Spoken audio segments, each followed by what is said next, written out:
So Bonthu Rammohan కూడా బాగానే సంపాదించిండు అని అంటారు. దాదాపు ఎక్కడ అడిగినా మినిమం ఒక 500 ఒక 1000 కోట్లు మినిమం ఉండొచ్చు బొంతు రామ్మోహన్ దగ్గర అన్నది ఒక చర్చ. ఎన్ని వేల కోట్లు ఉన్నాయి మన దగ్గర? అంటే ఒక మేయర్గా పనిచేస్తే 500 కోట్లు 1000 కోట్లు ఉన్నాయంటే ఇలా మంత్రులు ఎమ్మెల్యేలు ముఖ్యమంత్రులు చేస్తే ఎన్ని లక్షల కోట్లు ఉండాలి. అంటే రాజకీయంగా కొంత బాగా షైన్ అయినప్పుడు కానీ బాగా పనిచేస్తున్నప్పుడు కానీ వార్తల్లో ఎక్కువ ఉన్నప్పుడు కానీ ఏ చిన్నది జరిగినా కూడా అంటే మన దగ్గరికి ఏదైనా సహాయానికి వచ్చినా కూడా దాని ఖరీదంతా కూడా అలానే ఎత్తారు.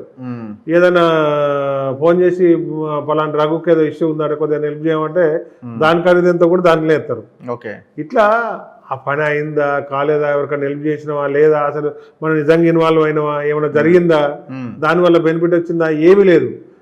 సహజంగా హైదరాబాద్లో కానీ బయట కానీ కొంత ఈ మధ్యన ఇండియా వైడ్గా ఒక 5-10 ఏళ్ళ నుంచి భూమి నడుస్తుంది. భూమి నడుతున్నప్పుడు ఎవరో ఒకరు ఏదో ఒక ఫైల్ పట్టుకొని ఎక్కడికో ఒకటికి పోతారు. నాకు ఇది ఏమన్నా ఉంటే హెల్ప్ చేస్తారా, మీకు తెలుసా, అది అంటే అది ఏదో మల్టీ కాంట్రవర్సీలు ఉంటుంది. అది అయ్యేది లేదు పోయేది లేదు.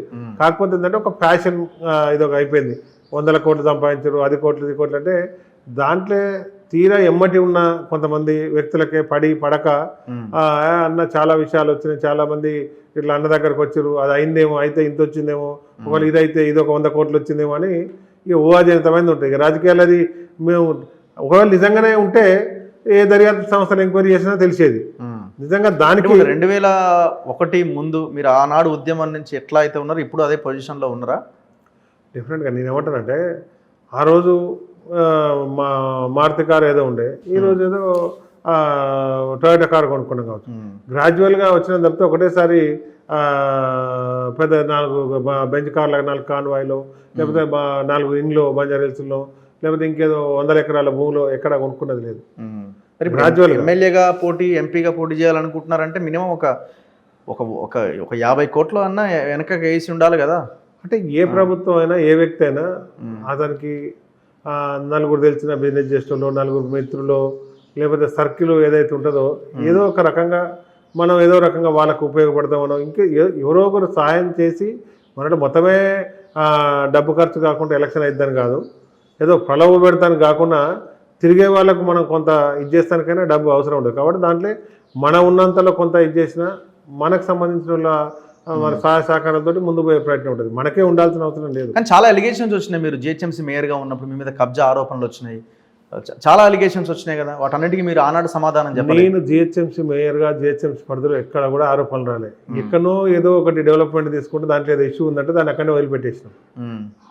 అది కూడా జిహెచ్ఎంసీ పరిధిలో నేను మేయర్గా మిస్యూజ్ ఎక్కడ చేయలే. అది ఎక్కడనో రింగ్ రోడ్ అవుతారు, ఎక్కడో ఒక డెవలప్మెంట్లు ఉంది అంటే అది ఇష్యూ ఉందంటే తీసి అది అట్నే మూలకేసినా అయిపోయింది, ఎక్కడదక్కడ పోయింది, ఎవరి జాగాలో వాళ్ళు నిమ్మలంగా ఉన్నారు. దాన్ని కూడా జరిగినట్టు దాన్ని కూడా మీరు అన్నట్టు 500 కోట్ల ఖాతాల్లో వేసి ఉంటారు. అంతేనా? అంతే, ఎక్కడిదక్కడనే ఉంది. పోయి చూస్తే కెమెరా పట్టుకొని చూస్తే ఎక్కడిదక్కడనే ఉంటుంది. ఎవరి జాగా వాళ్ళకే ఉంటుంది, ఎవరి సంఖ్యలో వాళ్ళదే ఉంటుంది. కానీ ఇది ఏదో జరిగింది అనే దాంట్లో ప్రొఫైలింగ్ తయారు చేసి పెట్టేస్తారు.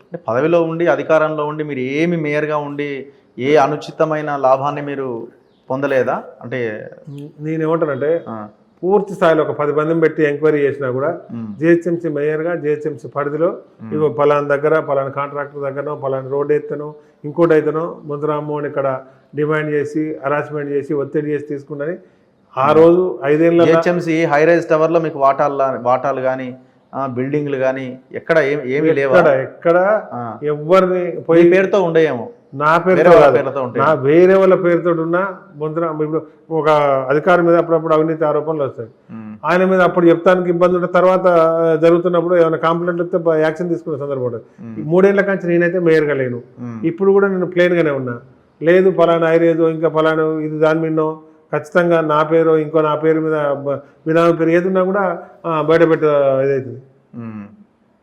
సో దానికి అవకాశమే లేదన్న అవకాశమే లేదు. దానికి ఏదున్నా మనం కష్టపడి చేసుకునే ఆలోచన రాలేదు. ఎందుకు కేటీఆర్ కేసీఆర్ బాగా సంపాదిస్తున్నారు అంటే ప్రతి బిల్డింగ్ లో ప్రతి ల్యాండ్ లో వాటాలు ప్రతి వెంచర్ లో వాటాలు ఉన్నప్పుడు మీరు మేయర్గా ఉండి మీరు పవర్లో ఉండి కేసీఆర్ కుటుంబానికి దగ్గరగా ఉండి అసలు మీకు ఆలోచనే రాలేదా అవకాశం ఉన్నా? అంటే మన యూనివర్సిటీ రాజకీయాల నుంచి విద్యార్థి రాజకీయాల నుంచి వచ్చినాం కాబట్టి మనం ఏదో ఇమీడియట్గా ఏదో కకృతి పట్టుగా పోయి దేన్నో ఇది చేయడం కాదు. మనం కష్టపడ్డ కాడికి ఏదో అది తీసుకోవాలి. ఒక 15-20 ఏళ్ళు యూనివర్సిటీ విద్యార్థి రాజకీయాల నుంచి వచ్చినాం కాబట్టి కొంత ఆ లైనప్ దీర్ఘకాలిక రాజకీయాల్లో ఉన్నప్పుడు ఏదో మీద పడి కక్కుర్తిగా ఇవన్నీ చేసుకుంటుంటే అది తాత్కాలిక ఒక పదవి వస్తుంది, మళ్ళీ తర్వాత కొన్ని రోజులు అది కనుమరుగైపోతారు, కనపడదు. సడన్గా ఏదో పెద్ద పదవి వస్తుంది, సడన్గా ఏదో అవుతారు, మళ్ళీ ఎలక్షన్లు బయట కూడా రాదు. అట్లా కాకుండా ఇవాళ గ్రాడ్యువల్గా పోవాలి, ఓ 15-20 ఏళ్ళు రాజకీయంలో ఉండి ముందుకు పోవాలన్న దాంట్లో ఈ కక్కుర్తిగా ముంగడిపోయే సందర్భం అట్లా పోలేదు. కాబట్టి ఈరోజు మనం ఏది మాట్లాడినా ఏది చేసినా మనకి ఈ మాత్రం ఎవరో ఒకరు మందలిస్తుర్రు మాట్లాడుతుర్రు అని అంటే అవి ఆరోపణలకే మిగిలిపోయిన తప్పితే ఎక్కడ మెటీరియలైజ్ జరిగింది అనేది లేదు. కాబట్టి ఈ మాత్రం సర్కిల్ కానీ, ప్రేమానురాగాలు కానీ, ఫ్రెండ్స్ కానీ, మీడియా ఫ్రెండ్స్ కానీ, పొలిటికల్ ఫ్రెండ్స్ కానీ ఈ రకంగా ఉన్నది అంటే మనం నిక్కసచ్చిగా మాట్లాడుతాం, ఫేస్ ముంగట ఏదైతాం కాబట్టి ఈ రకమైన వాతావరణం.